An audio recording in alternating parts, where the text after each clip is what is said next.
നമസ്കാരം, എല്ലാവർക്കും നമ്മുടെ പുതിയൊരു വീഡിയോയിലേക്ക് സ്വാഗതം. ഇന്നത്തെ ഒരു വീഡിയോയിൽ നമ്മൾ നോക്കാൻ പോകുന്നത് ക്രിപ്റ്റോ കറൻസി ലോകത്ത് തന്നെ രണ്ട് പ്രധാനികളായിട്ടുള്ള ആളുകളെ പറ്റിയിട്ടാണ്, ബിറ്റ് കോയിനും എത്തറിയോ.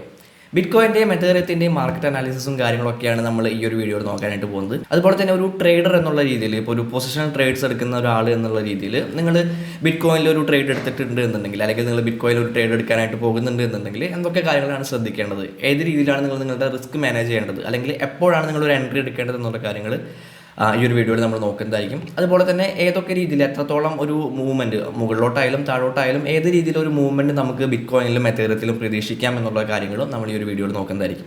അപ്പോൾ വീഡിയോ തുടക്കം മുതൽ അവസാനം വരെ ഒട്ടും തന്നെ സ്കിപ്പ് ചെയ്യാതെ കാണുക. അതുപോലെ തന്നെ എല്ലാ വീഡിയോയിലും ഞാൻ പറയാറുള്ള ഒരു കാര്യം ഞാൻ ഈ ഒരു വീഡിയോയിലും പറയുകയാണ്, ഈ ഒരു വീഡിയോ യാതൊരു തരത്തിലുമുള്ള ഫൈനാൻഷ്യൽ അഡ്വൈസ് ആയിട്ട് എടുക്കരുത്. നിങ്ങൾ നിങ്ങളുടേതായിട്ടുള്ള റിസർച്ചും കാര്യങ്ങളൊക്കെ നടത്തുമ്പോൾ അതിന് ഹെൽപ്ഫുൾ ആവുന്ന എന്തെങ്കിലും കാര്യങ്ങൾ ഈ ഒരു വീഡിയോയിൽ നിന്ന് കിട്ടുന്നുണ്ടെങ്കിൽ അത് മാത്രം എടുക്കുക. അപ്പോൾ അധികം സമയം കളയണ്ട, നേരെ വീഡിയോയിലേക്ക് കിടക്കാം. Everybody on the top got the same sound. Everything I'm about to drop, make a name now. Yeah, y'all don't really know. ഇപ്പോൾ നമ്മൾ നിൽക്കുന്നത് ബിറ്റ് കോയിൻ്റെ USDT പേരിലുള്ള ബൈനാൻസിലെ ഒരു വീക്ക്ലി ടൈം ഫ്രെയിമിലുള്ള ചാർട്ടിലാണ് നിൽക്കുന്നത്. എന്തുകൊണ്ട് ഞാനിവിടെ ഒരു വീക്ക്ലി ടൈം ഫ്രെയിമിലുള്ള ചാർട്ട് എടുത്തു എന്ന് ചോദിച്ചു കഴിഞ്ഞിട്ടുണ്ടെങ്കിൽ, നമുക്ക് കുറച്ചുകൂടെ ക്ലിയർ ആയിട്ടുള്ള ഒരു ചാർട്ട് അല്ലെങ്കിൽ ക്ലിയർ ആയിട്ടുള്ള ഒരു പ്രൈസ് ആക്ഷൻ നമുക്കൊരു ഹയർ ടൈം ഫ്രെയിംസിൽ കിട്ടും എന്നുള്ളത് കൊണ്ട് തന്നെയാണ്. നമ്മളിപ്പോൾ ഒരു 1 hour ടൈം ഫ്രെയിമിലേക്ക് പോയി കഴിഞ്ഞിട്ടുണ്ടെങ്കിൽ നമുക്ക് ഈ രീതിയിലുള്ള ആകെ ഒരു കച്ചറ പിടിച്ചൊരു ചാർട്ടാണ് നമുക്കിവിടെ കാണാനായിട്ട് പറ്റുന്നത്. അപ്പോൾ അതുകൊണ്ട് തന്നെയാണ് ഞാനൊരു ഹയർ ടൈം ഫ്രെയിം എടുക്കുന്നത്. ഒരു ഡെയിലി ടൈം ഫ്രെയിം അല്ലെങ്കിൽ ഒരു വീക്ക്ലി ടൈം ഫ്രെയിം ഒക്കെ ഓക്കെയാണ്. ഞാനിപ്പോൾ ഒരു വീക്ക്ലി ടൈം ഫ്രെയിമാണ് ഇവിടെ എടുത്തിട്ടുള്ളത്. നമുക്കറിയാം 2021 മാർച്ച് ഏപ്രിൽ മാസത്തിൽ ഒരു all time high bit coin അടക്കം എല്ലാ ക്രിപ്റ്റോ കറൻസികളും ക്രിയേറ്റ് ചെയ്തിട്ടുണ്ടായിരുന്നു. ആ ഒരു ഓൾ ടൈം ഹൈ പ്രൈസിൽ നിന്ന് പിന്നീട് വളരെ വലിയൊരു ക്രാഷ് സംഭവിച്ചു. ദെൻ ആ ഒരു ക്രാഷ് റിക്കവർ ആയിട്ടുണ്ട്. ആ ഒരു ലോസ് എല്ലാം റിക്കവറായി പുതിയൊരു ഓൾ ടൈം ഹൈ ഏകദേശം ഒരു 69K അല്ലെങ്കിൽ 68K ഒരു ഓൾ ടൈം ഹൈ വീണ്ടും ബിറ്റ് കോയിൻ ക്രിയേറ്റ് ചെയ്തിട്ടുണ്ട്. ആ ഒരു ഏരിയ എന്ന് പറയുന്നത് തൊട്ട് മുൻപത്തെ ഓൾ ടൈം ഹൈയുടെ അതേ ഒരു ഏരിയ തന്നെയാണ് ഈ പുതിയ ഒരു ഓൾ ടൈം ഹൈ ആയിട്ട് ക്രിയേറ്റ് ചെയ്തിട്ടുള്ളത്. കാര്യമായിട്ടുള്ള ഒരു വളരെ വലിയ രീതിയിലുള്ളൊരു ഡിഫറൻസ് ഒന്നും രണ്ട് ഓൾ ടൈം, ആ പ്രീവിയസ് ഓൾ ടൈം ഹൈയും ഇപ്പോൾ ലേറ്റസ്റ്റ് ആയിട്ട് ക്രിയേറ്റ് ചെയ്തിട്ടുള്ള ആ ഒരു ഓൾ ടൈം ഹൈ തമ്മിലില്ല എന്നുള്ള കാര്യങ്ങൾ നമുക്കിവിടെ കൃത്യമായിട്ട് മനസ്സിലാക്കാനായിട്ട് പറ്റും. ആ ഒരു ഏരിയ, ആ ഒരു ഓൾ ടൈം ഹൈ ക്രിയേറ്റ് ചെയ്തിട്ടുള്ള ഏരിയ എന്ന് പറയുന്നത് നല്ല രീതിയിലുള്ള ഒരു റിജക്ഷൻ ഏരിയ ആയിട്ട് നമുക്കിവിടെ കാണാനായിട്ട് പറ്റുന്നുണ്ട്. അപ്പോൾ ഈ ഒരു ഓൾ ടൈം ഹൈ ക്രിയേറ്റ് ചെയ്ത് വളരെ നല്ല രീതിയിലുള്ള ഒരു റിജക്ഷൻ ഇപ്പോൾ പ്രൈസിലൂടെ സംഭവിച്ചുകൊണ്ടിരിക്കുന്നുണ്ട്. ഇനി ഈ ഒരു ഏരിയ നോക്കുകയാണെങ്കിൽ ഇത് ഒരു സപ്പോർട്ട് ഏരിയ ആയിട്ട് നമുക്ക് എടുക്കാനായിട്ട് പറ്റുന്ന ഒരു ഏരിയ ആണ്.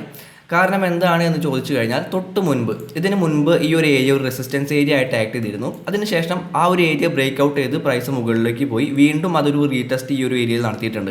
നമ്മൾ എക്സാമ്പിൾസ് അടക്കം പല വീഡിയോകളിൽ കണ്ടിട്ടുള്ള ഒരു കാര്യമാണ്. അതായത് ഒരു റെസിസ്റ്റൻസ് ഏരിയനെ ബ്രേക്ക് ചെയ്തുകൊണ്ട് പ്രൈസ് മുകളിലേക്ക് പോവുകയാണ് എന്നുണ്ടെങ്കിൽ പിന്നീട് ആ ഒരു ഏരിയയിൽ എത്തുമ്പോൾ അതൊരു സപ്പോർട്ട് ഏരിയ ആയിട്ട് ആക്ട് ചെയ്യാനായിട്ടുള്ള ചാൻസസ് വളരെ കൂടുതലാണ്.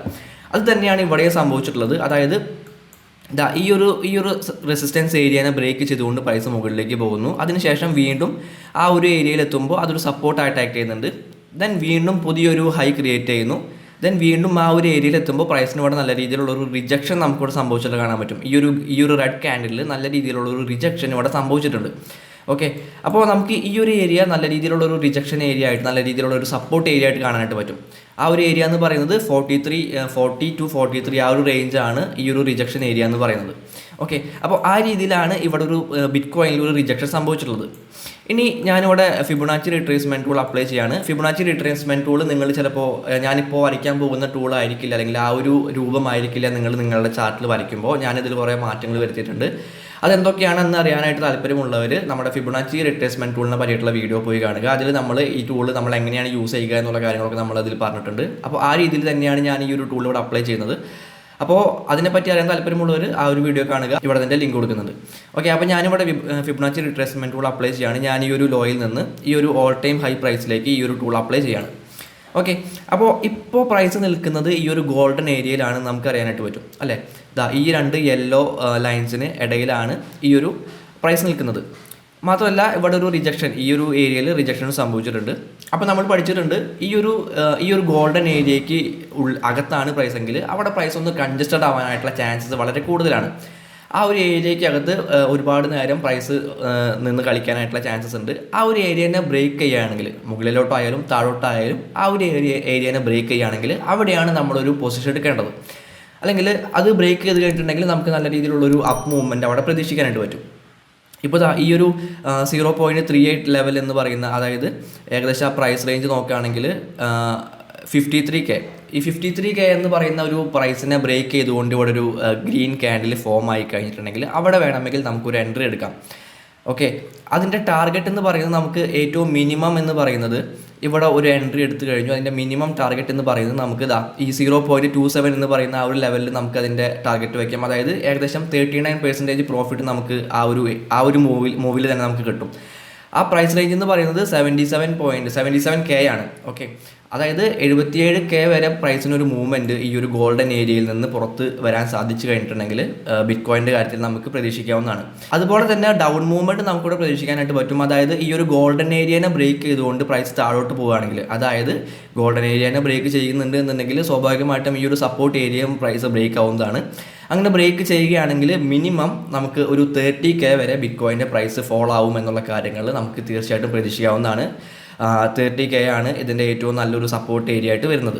ഓക്കെ, നിലവിൽ അത്തരത്തിലുള്ള ഡൗൺ മൂവ്മെൻറ്റിനുള്ളൊരു ചാൻസ് ഒന്നും നമുക്കിവിടെ കാണാനായിട്ടില്ല. കാരണം ഈ ഒരു റെഡ് ക്യാൻഡിൽ തന്നെ നോക്കിക്കഴിഞ്ഞാൽ മനസ്സിലാവും നല്ല രീതിയിലുള്ളൊരു റിജക്ഷൻ ഈ പ്രൈസിനോട് സംഭവിച്ചിട്ടുണ്ട്. ഈ ഒരു ഏരിയയിൽ നിന്ന് നല്ല രീതിയിൽ പ്രൈസോട് റിജക്റ്റ് ആയിട്ടുണ്ട്. മാത്രമല്ല ഈ ഒരു ഗോൾഡൻ ഏരിയക്കകത്താണ് പ്രൈസ് നിൽക്കുന്നത്. ഇപ്പോൾ നമ്മൾ സേഫ് ആയിട്ടുള്ള ഒരു ഏരിയയിൽ തന്നെയാണ്, നമുക്ക് നല്ല ഒരു ബൈയിങ് ഓപ്പർച്യൂണിറ്റി തന്നെയാണ് ഇപ്പോൾ ബിറ്റ്കോയിൻ്റെ കാര്യത്തിലുള്ളത്.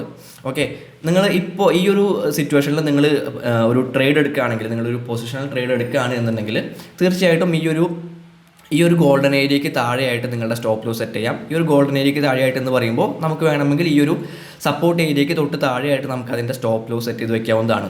അപ്പോൾ വളരെ വലിയൊരു ഡൗൺ മൂവ്മെൻറ്റ് അവിടെ സംഭവിച്ചു കഴിഞ്ഞാലും നമുക്ക് അധികം പരിക്കുകളൊന്നും ഇല്ലാതെ നമുക്ക് രക്ഷപ്പെടാനായിട്ട് പറ്റും.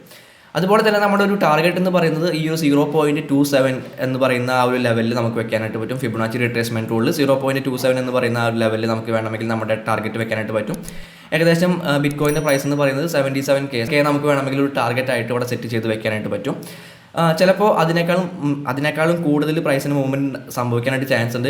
അതായത് ഈ ഒരു 77K ടച്ച് ചെയ്ത് ദെൻ വീണ്ടും ഈ ഒരു ഓൾ ടൈം ഹൈ ഏരിയ അതൊരു സപ്പോർട്ട് ആയിട്ട് ആക്ട് ചെയ്തുകൊണ്ട്, ഒരു റിജക്ഷൻ ഏരിയ ആയിട്ട് ആക്ട് ചെയ്തുകൊണ്ട് പ്രൈസ് വീണ്ടും മുകളിലേക്ക് പോകാനായിട്ടുള്ള സാധ്യതകൾ നമുക്ക് വളരെ അധികമാണ്. അപ്പോൾ ബിറ്റ്കോയിൻ്റെ കാര്യങ്ങൾ എന്ന് പറയുന്നത് ഏകദേശം ഈ രീതിയിലാണ്. നമുക്ക് നല്ല രീതിയിലുള്ളൊരു ട്രേഡിംഗ് ഓപ്പർച്യൂണിറ്റി ബിറ്റ്കോയിനിൽ ഇപ്പോൾ നിലവിലുണ്ട്.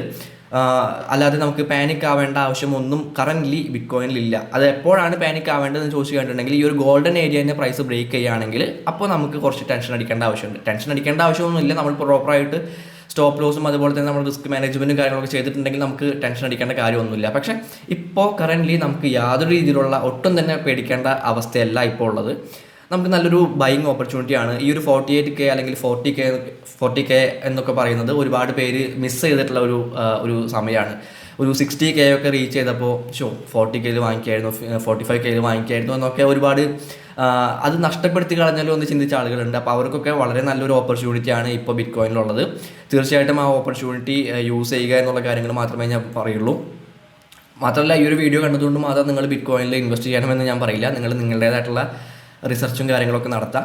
ഇനി എത്തേറിയത്തിൻ്റെ കാര്യത്തിലേക്ക് വരികയാണെങ്കിൽ എത്തേറിയത്തിൻ്റെ കാര്യത്തിൽ ഒരു രീതിയിലും പേടിക്കേണ്ടതായിട്ടുള്ളൊരു സിറ്റുവേഷൻ എനിക്കിവിടെ തോന്നുന്നില്ല.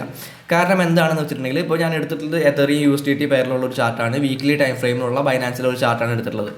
ഇവിടെ നോക്കി കഴിഞ്ഞിട്ടുണ്ടെങ്കിൽ എത്തേറിയവും ചെറിയ രീതിയിലുള്ളൊരു ഓൾ ടൈം ഹൈ ഇവിടെ ക്രിയേറ്റ് ചെയ്തിട്ടുണ്ട്. അതായത് ഏപ്രിൽ മാർച്ച് മാസത്തിലെ ആ ഒരു ഓൾ ടൈം ഹൈനെ ബ്രേക്ക് ചെയ്തുകൊണ്ട് ഇവിടെ പുതിയൊരു ഓൾ ടൈം ഹൈ ഏകദേശം 4.7K എന്ന് പറയുന്ന ഒരു ഓൾ ടൈം ഹൈ ഇവിടെ എത്തേറിയം ക്രിയേറ്റ് ചെയ്തിട്ടുണ്ട്. അതിനുശേഷം ആ ഒരു ഓൾ ടൈം ഹൈയിൽ നിന്ന് പ്രൈസ് ചെറിയ രീതിയിലൊന്നും ഡൗൺ ആയിട്ടുണ്ട്. പക്ഷേ ഡൗൺ ആയിട്ടുണ്ട് എന്നുണ്ടെങ്കിൽ പോലും മുൻപത്തെ, അതായത് മാർച്ച് മാസത്തെ ആ ഒരു ഓൾ ടൈം ഹൈ പ്രൈസിനെ ബ്രേക്ക് ചെയ്തുകൊണ്ട് താഴോട്ടും പ്രൈസ് പോയിട്ടില്ല. അവിടെ പ്രൈസിന് വളരെ വലിയ രീതിയിലുള്ളൊരു റിജക്ഷൻ സംഭവിച്ചിട്ടുണ്ട്. അതായത് ആ ഒരു ഏരിയയ്ക്ക് താഴോട്ട് പ്രൈസിനെ കൊണ്ടുപോകാനായിട്ട് സെല്ലേഴ്സിന് സാധിച്ചിട്ടില്ല. ബയേഴ്സും സെല്ലേഴ്സും തമ്മിലുള്ള നല്ലൊരു പൊരിഞ്ഞ പോരാട്ടം തന്നെയാണ് നമുക്കവിടെ കാണാനായിട്ട് പറ്റുന്നത്.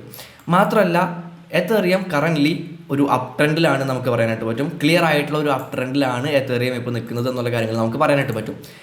ഈ രീതിയിൽ ഒരു ഹൈ ക്രിയേറ്റ് ചെയ്യുന്നു, ഒരു ഹയർ ലോ ക്രിയേറ്റ് ചെയ്യുന്നു, ഒരു ഹയർ ഹൈ ക്രിയേറ്റ് ചെയ്യുന്നു, ഒരു ഹയർ ലോ ക്രിയേറ്റ് ചെയ്യുന്നു, ദെൻ ഒരു ഹയർ ഹൈ ക്രിയേറ്റ് ചെയ്യാനുള്ള ചാൻസസ് ആണ് ഇവിടെ ഏറ്റവും കൂടുതലായിട്ടുള്ളത്.